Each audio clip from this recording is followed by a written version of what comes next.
Hi everyone, welcome to nibblepop channel of class lectures.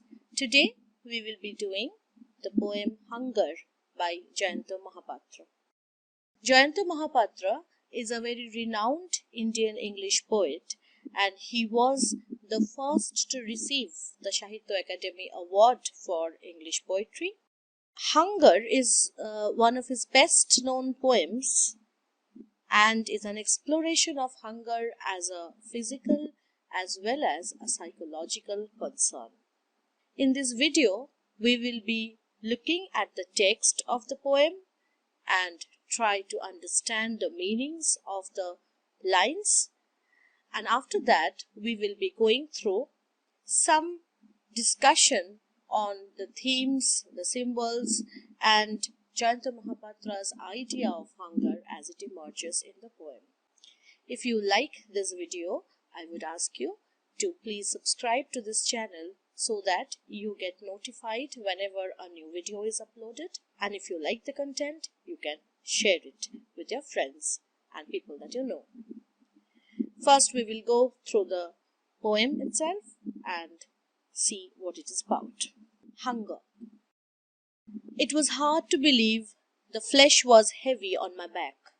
The fisherman said, "Will you have her?"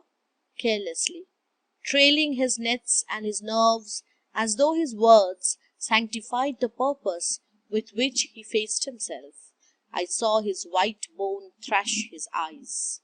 This poem is in the form of an internal monologue, where the narrator speaker is first talking about his encounter with a fisherman and how that fisherman asks him to accept his daughter to gratify his sexual desires.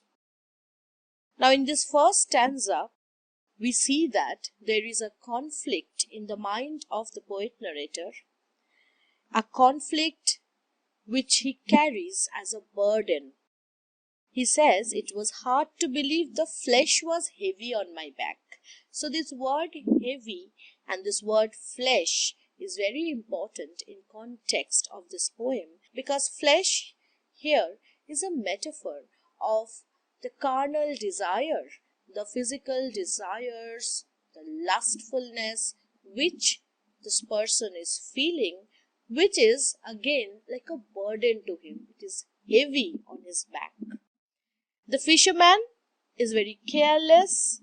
His approach is very casual when he asks him whether he will have his daughter. This carelessness is probably a strategy to somehow try and sanctify this transaction. It is a transaction which the fisherman is asking for, because in exchange for his daughter's flesh, he is going to get food for himself and his daughter. So this is the tragedy of the poor coastal rural areas, because Jayanta Mahapatra is from Orissa and he talks about his experiences in places like Gopalpuransi and such other coastal areas of Orissa. And in his poems, we find his real life experiences emerge in these kinds of short narratives. So this fisherman's actions show the hesitation which the fisherman is feeling himself. See what he is doing? He's trailing his nets and his nerves. So a fisherman is obviously, he tries to catch fish with nets, but here these nets, they are also somehow metaphorical, symbolic, because these nets are not for the fishes, but for these people whom he tries to lure, he tries to attract, so that they can come and get their sexual desires satisfied by his daughter. I saw his white bone thrash his eyes. So somehow the physical description of this fisherman is about almost a personification of hunger. So he is driven by his instinctive urge to survive, and his eyes are showing the zealousness, the intensity, as well as the barrenness of his existence. Okay, so what we gathered from the first stanza is that the poet narrator, he is feeling these pangs of lust, desire, and the fisherman, he offers his daughter to this visitor. I followed him across the sprawling sands, my mind thumping in the flesh's sling. Hope lay perhaps in burning the house I lived in. Silence gripped my sleeves. His body clawed at the froth his old nets had only dragged up from the seas. So, after this verbal interaction, the fisherman, he asks the visitor to follow him. The visitor follows the fisherman to his hut, and see how he is describing his own emotions while he chooses to follow the fisherman. His mind is thumping in the flesh's sling. So what is a sling? A sling is the support which you have when you break your arm and you've plastered your arm, and the sling is that rope which you wear around your neck to support your broken arm. So sling is basically support. So here, what is the sling? The flesh is the sling of his mind. Okay, so here we can see that it is as if this man is no more conscious of any other living organs inside of him. There is this repetition of the word flesh. You can also find words like skin a lot of times in this poem. This shows that he is conscious of these desires of the flesh which are supporting the mind, which is not approving of this action. So here we find that duality, that complexity of desire which the narrator is feeling. Hope lay perhaps in burning the house I lived in. So the moment he feels this dual desire, the desire to go and quench his thirst and the desire to stop himself, then a sense of guilt emerges. And the moment he feels guilty, the moment he feels that he is about to commit a sin, he thinks that to counter that sin, he must burn his house down. So house here, not just, he uses the word the house I lived in, which means that everything which belongs to him, the place which he calls home, he does not deserve that place, because he is going to disrupt the peace of somebody else's home. He is going to be a predator. You know what a predator is? A predator is somebody who attacks another creature. Okay, so he is seeing himself as a predator who deserves no home for himself. All right. Silence gripped my sleeves. His body clawed at the froth his old nets had only dragged up from the seas. So this fisherman, he did not obviously have anything from the sea. There was no catch that day, and he only collected froth, which is useless. Now, using the words like clawed at the froth, when he's using the word like clawed at the froth, we understand that he's talking about the desperation in the fisherman. It is as if he's trying to catch every straw that he can hold on to, as if he is drowning. Okay, and his old nets had only dragged up from the sea. So his nets have become old. He is no more capable of providing for his family, for his daughter, and for himself. And all he can gather is froth from the sea. So if you now connect this net to the net of the first stanza, you will see that what has he collected? By sprawling his net, he has collected this visitor who is nothing more than froth from the sea. In the flickering dark, his heart opened like a wound. The wind was I, and the days and nights before. Palm fronds scratched my skin inside the shack, an oil lamp splayed the hours bunched to those walls. Over and over the sticky soot crossed the space of my mind. In this stanza, the poet is describing the hut of the fisherman. And what words does he use here? Opened like a wound. Why does he compare the house of the fisherman to a wound? What does a house stand for? It stands for security, it stands for relief, peace, protection, healing. It is a place where you feel comforted. But for the fisherman and his daughter, this house is like a wound. A wound is a site of infection through which your body gets weakened every time. It's like an exposed center. So this fisherman's hut is also like an exposed wound, an open wound, because anybody could enter there, infect the residents and go out. Just because there was this flickering light there, that oil lamp casting a reddish flickering light to the whole area, that made this house look more like a blood-filled wound. So these images are very morbid.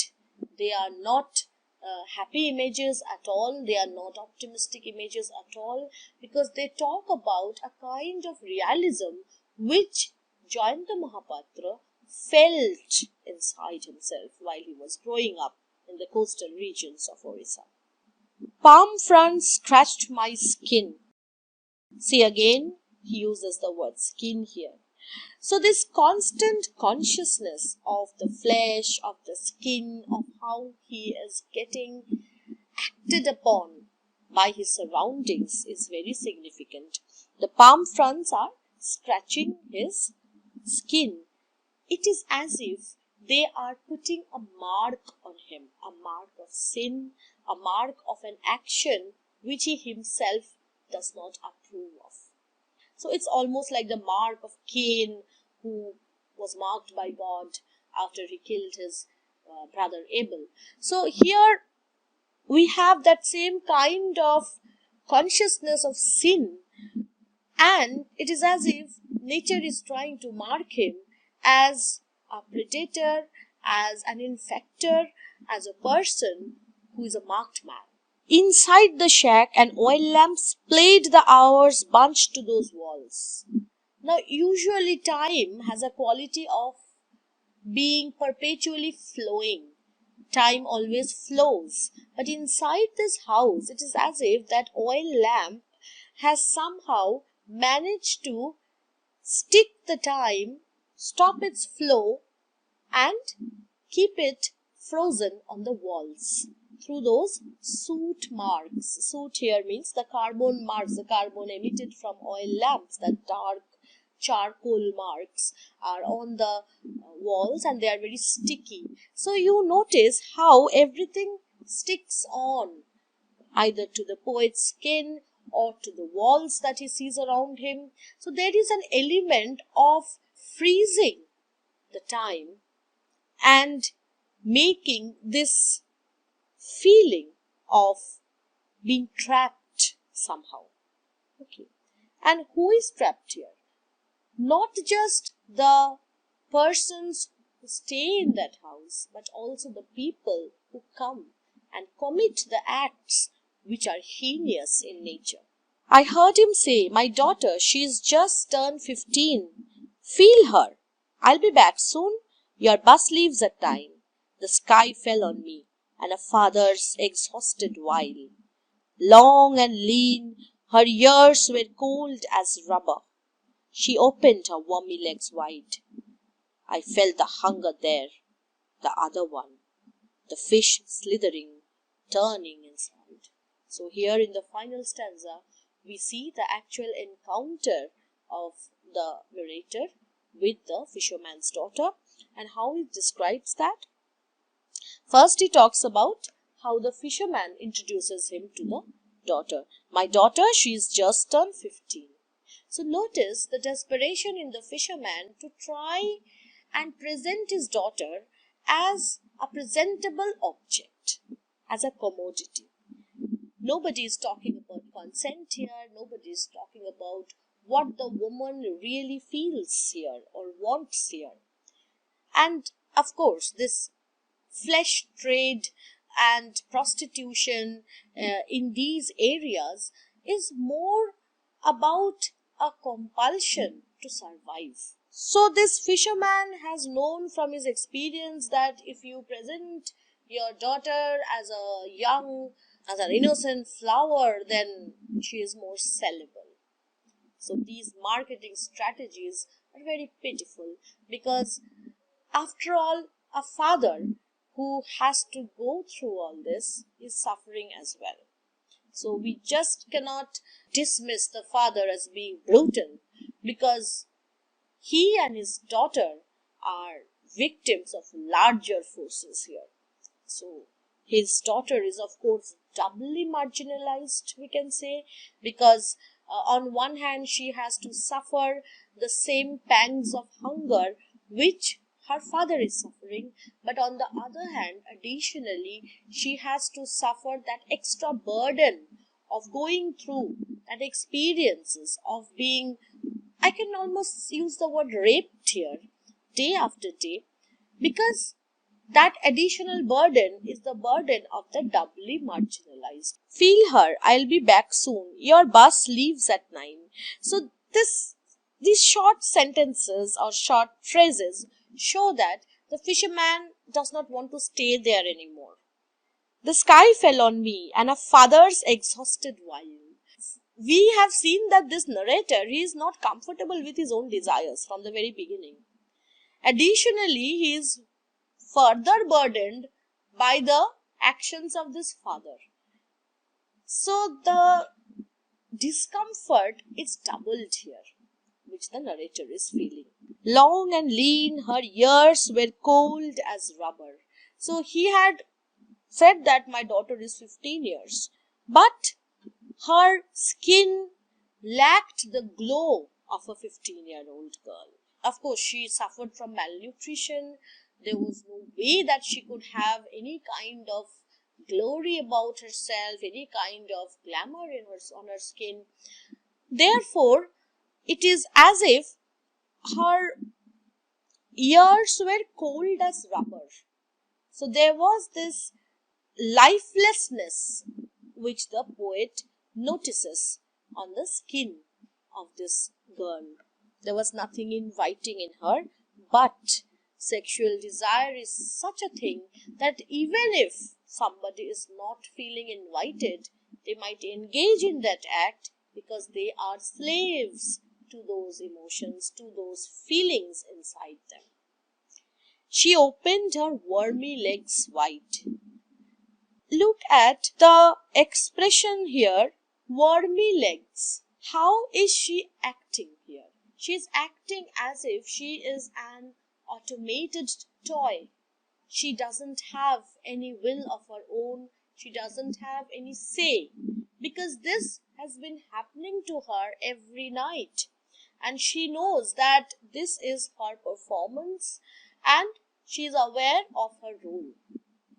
Nobody has ever asked for what she really wanted, and she never bothered anymore to express her desire or express her consent or lack of it. She has diminished to the level of a worm, a non-human creature, not even non-human, it's like is a base creature which does not have any say in what happens to it. Okay, so her legs are wormy. I felt the hunger there, the other one. So the moment the poet saw her opening her legs, he could understand, he could sense that she had a different kind of hunger. The hunger which the poet was feeling, the hunger which the narrator was feeling, was this hunger of the flesh, the sexual hunger, which made him go through this trouble of reaching the fisherman's house. but the hunger which this girl is feeling, the hunger which her father was feeling, was the actual hunger of life. And it feels like the fish slithering, turning inside. So when you're very hungry, as if your stomach turns like a fish does. So the expression here is again a very physical one, and it helps to distinguish between the kind of hunger that was driving this narrator and the kind of hunger that is driving this girl and her father. Okay, so here we come to the end of the poem. Now, first we will be talking about the title of the poem, then intimately linked to the title is the theme of the poem. It is almost inseparably connected. Then we will talk a little bit about the symbols which he deliberately uses here and the metaphors he is using and the structure of the poem. The title of the poem is Hunger. As you have understood by now, Mahapatra is talking about two kinds of hunger here. On one hand, he is talking about the physical sensation of hunger which one feels when somebody is deprived of food for a long time. This kind of hunger is seen in the case of the fisherman and his daughter. And the other kind of hunger which the narrator feels is the sexual hunger, the hunger of the flesh, the carnal desires which are driving this narrator to this act which he does not find very glorifying at all. Now, because this poem is centered around this theme of how these two kinds of hunger are interconnected, we have to understand the theme in connection with the title. The two kinds of hunger are very different and they arise from different situations. But in this poem, we see that one kind of hunger leads to the other kind of hunger from both sides. How? Because this fisherman, he is hungry. He is deprived of food. He cannot provide for his family, for his daughter. And they are actually suffering from hunger of the stomach. This he uses as a pretext for exploiting the other kind of hunger which is there in the visitor. So the visitor's hunger is the target of the fisherman's hunger. Similarly, the visitor finds this fisherman ready to offer his daughter because this fisherman has a hunger. So you see how the two kinds of hunger are intimately connected to each other. One cannot survive without the other here.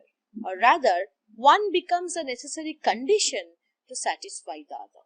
The hunger of the visitor is important for the fisherman because otherwise he will not come to his house.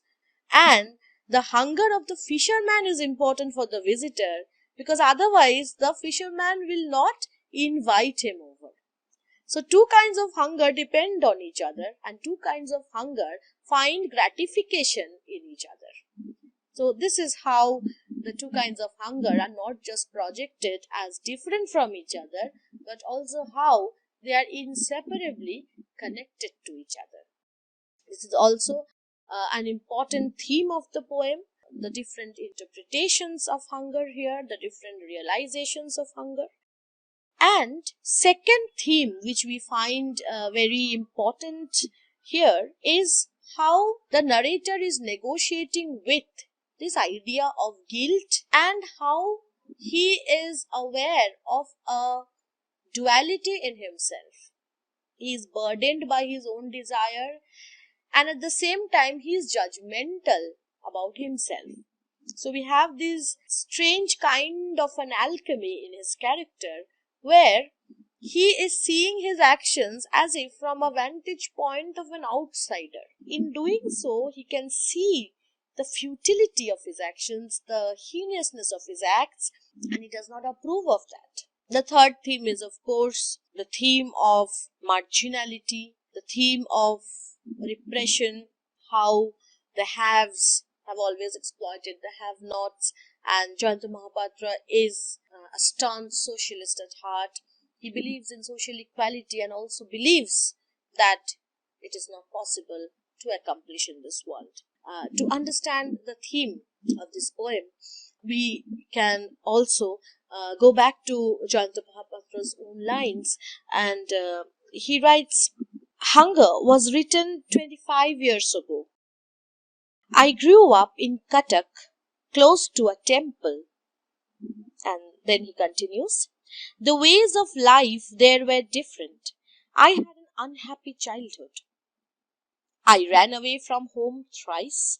I am shaped by factors beyond my control. There is a chasm inside which can never be bridged." So, there is a chasm inside him, there is a gap, there is a conflict inside him which he cannot resolve. In Hunger, I was writing from experience. So, there are other poems which he wrote, which again are realistic poems, but Hunger is one of those poems which he writes straight from the experiences of his earliest years, and his memory is all vivid with the details of the coastlines of Orissa. So that becomes an important theme here, because he presents reality in its naked horror. He does not screen it like many other poets do to make it palatable. He doesn't care for that. Life is not palatable. It has never been for him. His childhood has never been palatable enough for him. He gives you reality as it is, with complete realism and honesty. We also have the theme of the body versus mind, that kind of a thing here, because all his bodily reactions are driving him towards the house, while the reactions from his mind are taking him away, asking him to pause, to think, to deliberate, and makes him stop on his tracks. Okay, so there is always this conflict between the body and the mind. The body tells him to do something, the mind stops him from doing it. And this theme is not just a part of this poem, but many of Jayanta Mahapatra's poem, if you will read them. So when we talk about the major symbols in the poem, you will find the symbolism of the net very poignant, because while on a surface level the nets are relevant because it's a story of a fisherman and his daughter, but here nets also become symbolic of the traps he's trying to lay for the visitor to come and accept his daughter. Notice the word worm which is there at the end, wormy leg. So comparing that lady, that girl, to a worm, if you extend this metaphor a bit, you'll find that worms are used to catch fish, and her status to the level of a worm has symbolic connotations, because she is no more than an object to lure the customer, just like the fisherman lures the fish in. Okay, so the imagery of the net is significant here. The repetition of flesh and skin and other bodily organs are also very remarkable. You will find symbolic connotations where you think about those palm ridges making marks on the body of the narrator. So the mark of the body is as if it is transferred to the soul.